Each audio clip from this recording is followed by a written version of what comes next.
When you're building projects with drawers, installing the slides can be one of the most challenging tasks.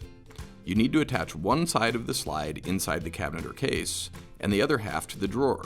And both halves need to be level, positioned properly, and aligned with one another. You can make the process easy though by using an installation jig like this Craig drawer slide jig. The jig has two brackets that you clamp inside the cabinet. Tabs on the brackets align them without measuring. Now you can separate the two halves of the slide. Place the cabinet side on a bracket and position it just behind the edge of the cabinet frame or side. With the jig holding the slide, you can easily drive in the mounting screws. To mount the drawer side, start by flipping each jig bracket around to the outside of the cabinet. The tabs ensure proper alignment once again.